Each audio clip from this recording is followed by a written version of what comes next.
قرآن سے ان کو قبول کر لو جو سائنس کے مطابق ہے، اور جو سائنسی حقائق سے مطابقت نہیں رکھتی باتیں پھر اس میں اپنی رائے زنی سے کام لو۔ فرشتے ہمیں کو نظر آتے ہیں، انکار کر دو۔ جنات ہمیں کو نظر آتے ہیں، انکار کر دو۔ جنت کس نے دیکھی ہے؟ انکار کر دو۔ انکار کر دو۔ جو معراج خواب کی ہو نا وہ زیادہ طاقتور ہوگی، زیادہ عجائبات کی حامل ہوگی۔ خواب کی اس کے پیچھے تھیم کیا ہے جی کہ سائنس سے نہیں ٹکرائے گی۔ اگر ہم جسمانی مانیں تو بھی کیسے ہو سکتا ہے کہ ایک رات کے اندر اتنا سفر؟ آخر معجزہ بھی تو کسی چیز کا نام ہے۔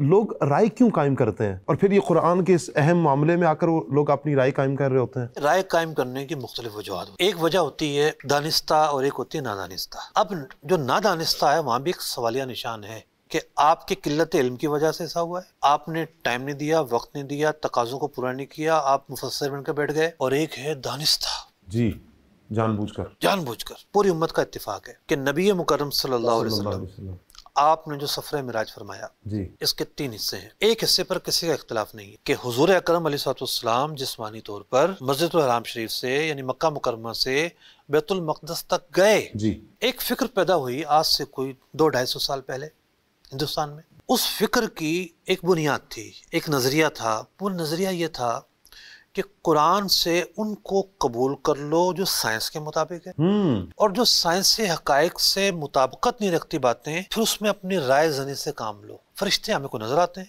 انکار کر دو۔ جنات ہمیں کو نظر آتے ہیں، انکار کر دو۔ جنت کس نے دیکھی ہے؟ انکار کر دو کہ بھئی جنت سے مراد تو کچھ اور ہے، فرشتہ سے مراد تو کچھ اور ہے، فلاں سے مراد کچھ اور ہے۔ وہ 200-250 سال والا جو نظریہ ہے وہ آج بھی چل رہا ہے۔ اللہ اکبر۔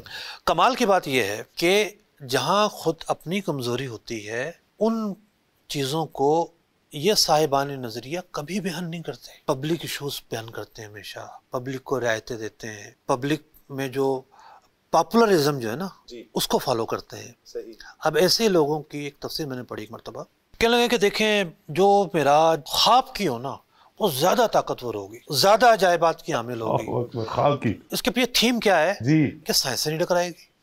سائنس سے خواب ٹکرائے میں آپ گی۔ جو مرضی کر لیں۔ اگر ہم جسمانی مانیں تو بھی کیسے ہو سکتا ہے کہ ایک رات کے اندر اتنا سفر، ایک رات کے اندر وہاں جانا، واپس آنا، وقت کا ٹھہر جانا، جی question mark question mark question mark. ارے جناب آخر معجزہ بھی تو کسی چیز کا نام ہے۔ جی آپ کو معجزات کا انکار کرنا ہے تو قرآن کو تو نہ بدلیں۔ جی اب ایک اور لطیفہ سناتا ہوں میں آپ کو۔ سورہ فیل ہم سب جانتے ہیں اس کا کیا پس منظر ہے۔ پس منظر کیا ہے اس کا؟ ابرا آیا، ہاتھیوں کا لشکر لے کر آیا، اللہ تعالیٰ نے ابابیل بھیج کر اس کے پورے لشکر کو ہلاک کر دیا۔ اور مینا اور مزدلفہ کے درمیان وہ جگہ ہے وادی محصب جہاں پر وہ عذاب نازل ہوا۔ اب ابابیل سے پورا لشکر ہلاک ہو جانا، وہ بھی کنکریٹ سے ہاتھی مر جانا، سائنس کے تو خلاف ہے نا، ٹھیک ہے۔ خلاف تو ہے۔ اب انہوں نے سورہ فیل کا ترجمہ ہی بدل دیا، تفسیر ہی بدل دی۔ کہنے لگے اصل میں تو وہ ابابیل آندھی کو بھی بولتے ہیں عربی میں، اور وہ اصل میں یوں تھا کہ وہ حج کا موقع تھا، اور وہ کیا ہوا کہ جب وہ آیا تو لوگ تیش میں آ گئے، پھر آندھی چلی اور لوگوں نے پتھر مارے اٹھا اٹھا کے، لوگ تیش میں آ گئے، تو یوں آندھی اور پتھر دونوں ایک ساتھ جمع ہوئے، تباہی تو یہاں سے آئی۔ یہ تفسیر کی گئی۔ حالانکہ وہ یہ بھول گئے کہ وہاں لفظ ابابیل سے پہلے بھی ایک لفظ لکھا ہوا ہے، طیرن ابابیل۔ طیرن ابابیل، ابابیل کو متعین کیا طیرن نے کہ اللہ تعالیٰ نے ایک پرندہ بھیجا۔ طیرن پرندے کو کہتے ہیں جس کو ابابیل کہتے ہیں، اس پرندے کا نام ابابیل تھا۔ اب آپ یہ دیکھیں، آپ حیران نہیں ہو رہے ہوں گے ایسی تفسیر بھی کوئی کر سکتا ہے؟ کر رہے ہیں۔ آج بھی ٹی وی پہ بیٹھتے ہیں، جی آج بھی جناب ایسے مفکرانہ انداز میں باتوں کو بیان کرتے ہیں، لیکن وہ ایک تھیم کو لوگوں کے جذبات کے ساتھ نہیں کھیلا جاتا۔ نہیں جذبات سے نہیں کھیل رہے، وہ لوگوں کو اپنی رائے کا تابع بنا رہے ہیں، اور ان موضوعات کو کبھی بھی ڈسکس نہیں کریں گے جی کہ بھئی آپ کی تفسیر کی بنیاد کیا ہے۔ جی رائے سائنس کی مخالفت نہ ہو جائے۔ قرآن تو الہامی کتاب ہے، وہی پر مشتمل ہے۔